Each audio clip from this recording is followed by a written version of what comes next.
Hi Fox, how you doing? The Gashimov Memorial is already on in Azerbaijan, and as you know, lots of very strong players are playing there. Nakamura, Karjakin, Caruana, and of course the world champion Carlsen, etc. So we have an A and the B group. And today in the first round, as it was expected, the game involving the world champion was probably the most interesting one. Let's see what happened. Carlsen is white against Mamedyarov, who is black. We had a queen's pawn opening, going into the Slav defense. Concretely, we have the Semi-slav after this e6 move. Now bishop g5 and knight bd7. Black is showing his intentions, I think, well, more or less to play the interesting Cambridge spring variation. And so after e3, effectively, he plays queen a5. With quite an interesting defense against the queen gambit, the Cambridge spring defense with lots of tricks and involving, well, mostly the pin with the queen against the knight, and well, sometimes in some amateur games you will see this bishop hanging after some tricks. So this is definitely an interesting defense, quite an active one. But of course, in the GM's level, you're not going to see pieces hanging here, and white has more than a way to play solidly here and have his slightly advantage out of the opening into the middle game. So white can play knight d2 is a very principled and main line here. White can also take on f6, but okay, Carlsen chooses another way. He takes on d5, absolutely correct, of course. Knight takes. Black is putting some pressure on c3, and well, both players have experience in these lines, as black as and white, as white and black both.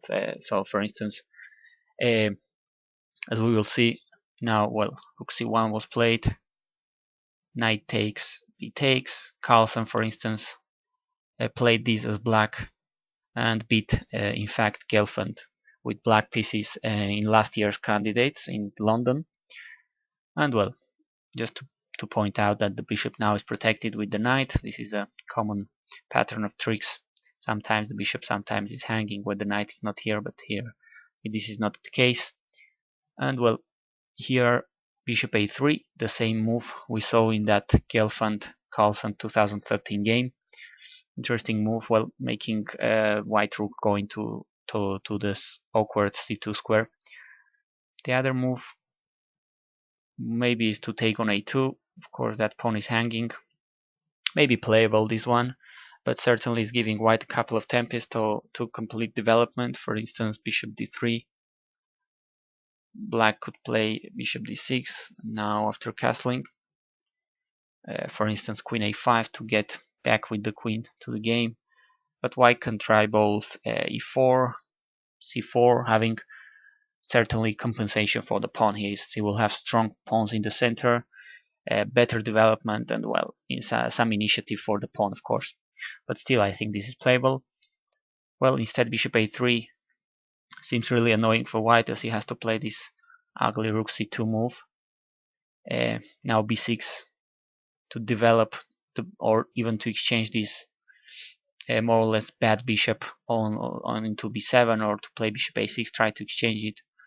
And once again, we're following so far the game Gelfand Carlsen from 2013, sorry, where in that game Boris played bishop d3, but now Carlsen deviates, he plays bishop e2, but still there is another game with this line, which by the way ended in a draw. It was the game between Wang Hao and Treyev from last year's World Cup 2013. Now black plays bishop a6, white castles, and black exchange the bishop.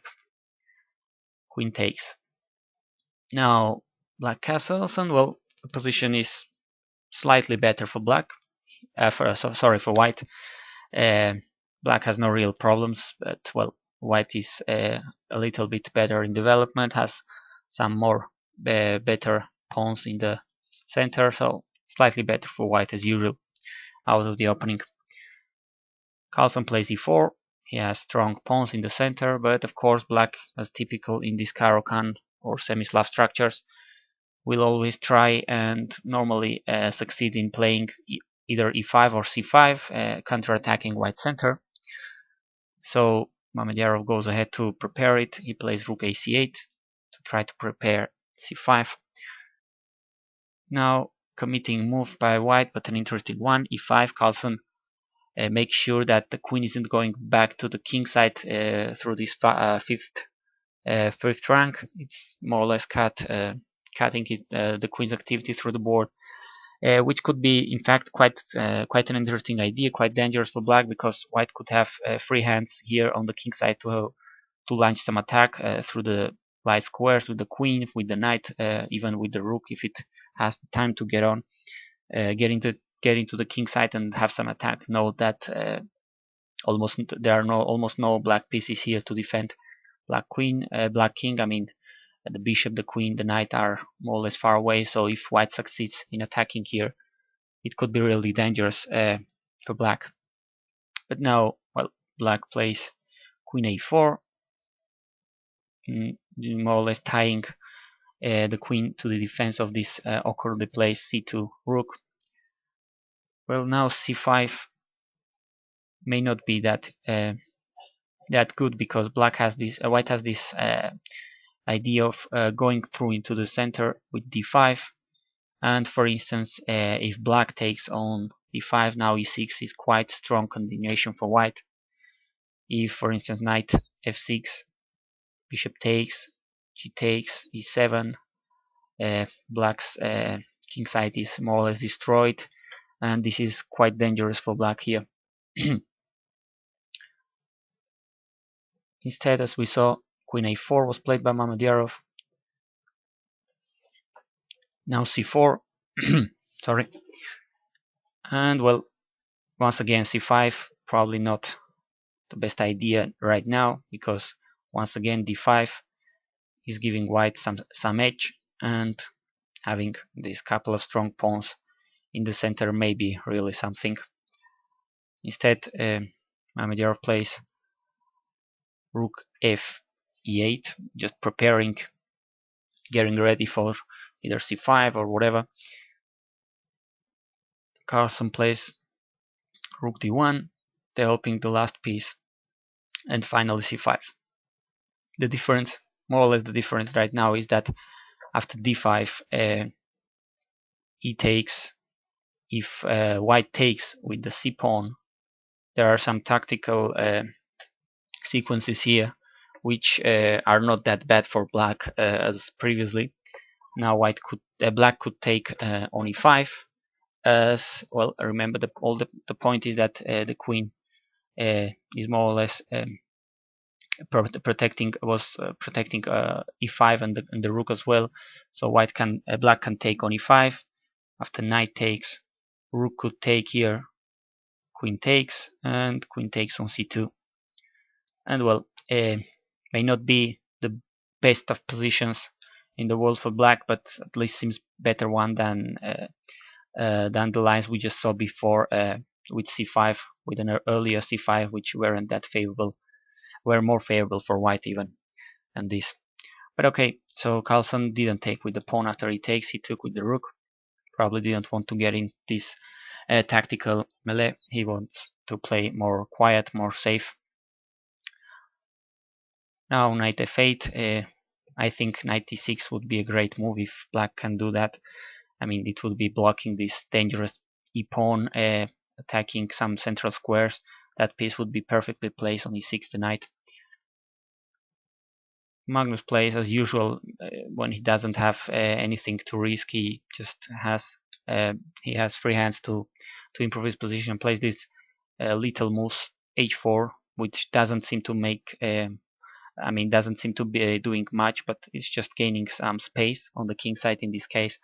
And these are the moves that may be useful in the future. He's just forcing his opponent to keep playing and not to make mistakes. And as we will see, this move is in fact going to be quite an important move, just a couple of moves from here. So black plays h6. I think knight e6, as I was saying before, is perfectly a very sound move here, very good one, and the engine seems to agree with me, because the knight is really doing a great job here attacking the bishop. guarding central squares, stopping that pawn from advancing. So very solid for black here. h6 looks fine as well. Bishop e3. Now Mamedyarov goes, instead of going to e6, he goes with the knight to g6. Maybe wanting to have some attack against both these pawns, h4 and e5, although both of them are protected. But I don't know. I mean, knight e6 or even rook cd8 seem quite solid for black. But knight g6 has a little problem, and now it makes h4 a good move.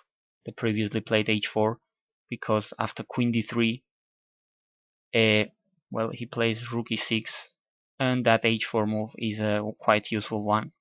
h5 is played, winning even more space in the king side, and the knight is chased out of that g6 square. Knight e7 attacking the rook d6. Black tries to relocate his bishop. It was kind of stuck in a3. It stops now the rook from coming, for instance, to d2, joining the control of the d file. Instead, it wasn't very great to take on d6 with the rook. He takes d6. Now this passed pawn looks really dangerous. Say knight c6. The engine is suggesting rook e2, controlling the other open file. And well, black has really some poor coordination, and this should be really dangerous position in hands of a super GM. Well, instead bishop b4 is a practical try to improve his pieces.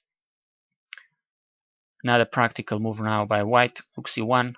The rook must go to the first to the d file through the first rank, as d2 is not available.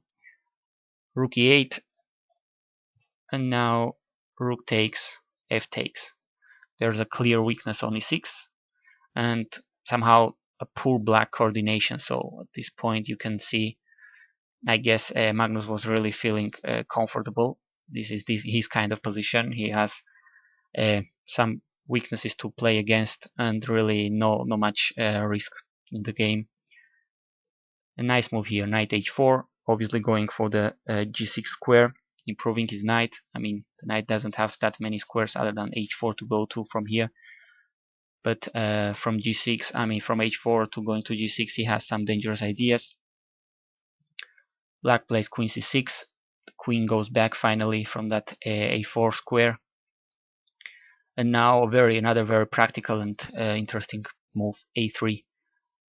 One of those little moves that seem not to be doing that great things, but are slowly improving white's position and spoiling even more black's position. Now this poor bishop is made even more useless. Now it has to go to a5, and really is not participating in the game at all. And now rook d1. White is really better now. The knight is much better than the bishop. There is an absolute control of the d file, clear black weakness on e6, etc. Queen c7, attacking the pawn. Here I really liked the move f4, just solidifying everything, and just asking black what is he going to do, waiting him for to play, because more or less he's going to be in a kind of a zugzwang sooner or later. But okay, knight g6, more forcing matters, but really strong move once again. It is okay as well. Taking is the principal move, and here of course it's stronger to take with the queen, as Magnus does, because he has lots of threats now. The rook is under attack, the pawn on e6 may be under attack if the rook moves from here to f8, say, and as this pawn is pinned, white is also threatening to take on h6, so lots of threats here. Just to show another alternative, if white takes with the h pawn, of course black could take on e5 with the queen. And here an interesting line, a funny line. Bishop takes h6 is an interesting move. And the point is that black, of course, shouldn't take the bishop. And if he does, very strong move now, queen d7. There's an attack on the rook, and of course, checkmating threats here. And basically, black is lost here. So black just cannot take that bishop sacrifice on h6. But okay, this wasn't played. As we saw, Carlsen took on g6 with the queen. Here probably an only move to keep playing. Mamedyarov plays queen f7, defending more or less everything. And now rook d3. Another of those Carlsen style little very beautiful moves. If black takes on g6, h takes, it may seem that the worst has passed for black, but in fact this is a real torture, because his bishop, black bishop on a5 is a very poor piece. White's bishop in fact is much better. The rook of white's rook is controlling the d file, while the black rook cannot go there, and this pawn on g6 is cramping black king, so this is a real torture, and nobody would like to have this position against the world champion, knowing his style, knowing his technical ability. So this is a completely dim position for black. So seeing this, Mamedyarov didn't exchange on g6. He plays a6, trying to play b5 and have some counterplay there. But this is really very slow to be serious. In fact, Carlsen stops even that. a4, b5 is not possible anymore that easily.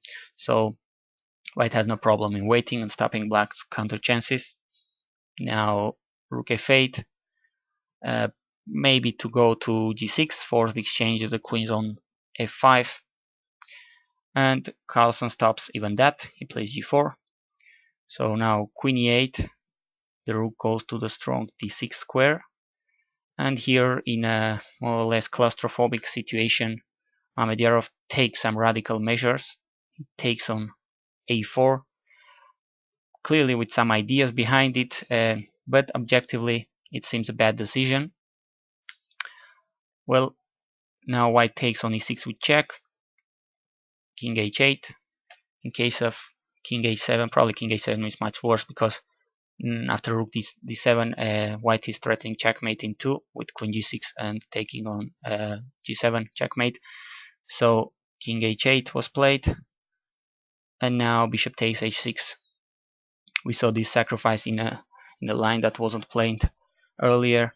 The point is, well, of course, that after g takes h6, now the checkmate is even faster than before. Queen takes and a quick checkmate. So that cannot be taken. And all the point of Mamedyarov's games, sacrifice of this pawn, is to check white on a1, king g2, and to sacrifice his rook on f2 to get white king going into the center and try to give him lots of checks, perpetual maybe, whatever.